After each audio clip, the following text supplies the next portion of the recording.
দর্শক সবাইকে আমন্ত্রণ জানাচ্ছি রমজান উপলক্ষে দীপ্ত টিভির বিশেষ আয়োজন কাজী ফার্মস কিচেন নিবেদিত সহজ ইফতার অনুষ্ঠানে।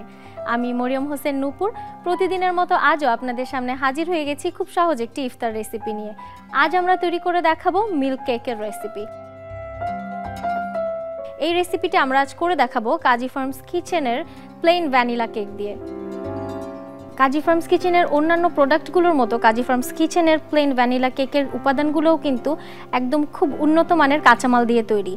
একই সাথে মিল্ক কেকের জন্য আমাদের কেকের যে কনসিস্টেন্সিটা দরকার সেটা কিন্তু কাজী ফার্মস স্লাইসড প্লেন ভ্যানিলা কেকে আমরা একদম পারফেক্টলি পেয়ে যাচ্ছি। এ কারণেই মিল্ক কেকটি এই কেক দিয়ে আমরা খুব সহজেই তৈরি করে ফেলতে পারবো। আজকের রেসিপিটি তৈরি করতে কিন্তু আমাদের অল্প কিছু উপকরণ লাগছে whipping cream, icing sugar, condense milk, evaporated milk, liquid milk এবং লাগছে পেস্তা বাদাম কুচি। সাথে সাজানোর জন্য আমি কিছু গোলাপের পাপড়ি নিয়ে নিয়েছি। মিল্ক কেকের অনেক ধরনের ভ্যারিয়েশন আছে, আজকে আমি পিস্তাশিও মিল্ক কেকটি তৈরি করে দেখাচ্ছি। এই রেসিপিটা কিন্তু ঈদের দিনের সকালের একটা ডেজার্ট বা ঈদের সময় পরিবেশন করার মতো খুব পারফেক্ট একটি ডেজার্ট। মিল্ক কেকের জন্য আমাদের যেরকম কনসিস্টেন্সি দরকার, একটু পারফোরেটেড কেক পিসেস দরকার, কাজী ফার্মসের কেকগুলো কিন্তু একদম সেরকম। আমি প্রথম লেয়ারে কেক বিছিয়ে নিচ্ছি। যেহেতু মিল্ক কেক এবং পিস্তাশিও মিল্ক কেক আমি বলেছি, আমার দুধের একটি মিশ্রণ তৈরি করতে হবে। এখানে আমার হাফ কাপের মতো দুধ রয়েছে। এর মধ্যে আমি 1/4 কাপ কনডেন্স মিল্ক দিচ্ছি। মিল্ক কেক কিন্তু এখানে 3 ধরনের দুধ দিয়ে তৈরি করতে হয়। কনডেন্স মিল্ক হচ্ছে যেটা সুইট পার্টটা, আর একটা ভ্যারিয়েশন যেটা ব্যবহার করব সেটা হচ্ছে ইভ্যাপোরেটেড মিল্ক। দুধের মিক্সচারটা কিন্তু রেডি হয়ে গেছে।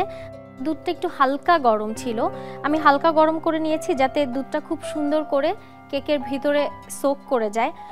খুব বেশি গরম দুধ নিলে কিন্তু কেকটা ছিঁড়ে যাবে, খেতে ভালো লাগবে না। এই কারণে আমি এখানে একটু হালকা গরম করে নিয়েছি। আবার খুব ঠান্ডা দুধ নিলে কিন্তু খুব সহজে অ্যাবজর্ব হবে না।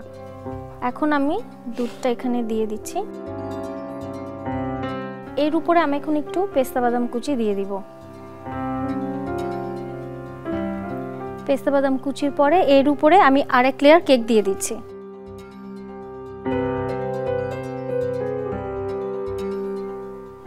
এখন এর উপরে আর একটু দুধ দিয়ে দিচ্ছি। ব্যাস, এখন এর উপরে আমি আর একটু পেস্তা বাদাম কুচি দিয়ে নিচ্ছি। আমি কিন্তু এখানে আইসিং সুগার আর হুইপিং ক্রিমটাকে আগে থেকেই বিট করে পাইপিং ব্যাগে ভরে নিয়েছি।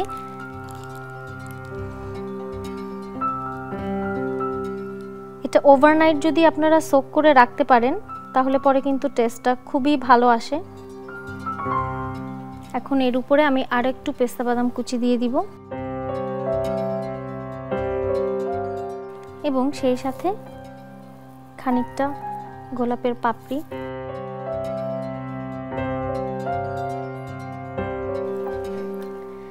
দর্শক দেখলেন তো কিভাবে খুব সহজেই কাজী ফার্মস কিচেনের প্লেন ভ্যানিলা কেক দিয়ে তৈরি হয়ে গেল পিস্তাশিও মিল্ক কেক। খুব সহজে আপনার মেহমানদেরকে যদি আপনি একটা শাহী ইফতার গিফট করতে চান তাহলে কিন্তু এটা একটা পারফেক্ট রেসিপি। দর্শক দেখা হবে আগামীকাল নতুন কোনো সহজ ইফতারের রেসিপি নিয়ে। সেই পর্যন্ত সবাই ভালো থাকুন, সুস্থ থাকুন এবং দীপ্ত টিভির সাথেই থাকুন।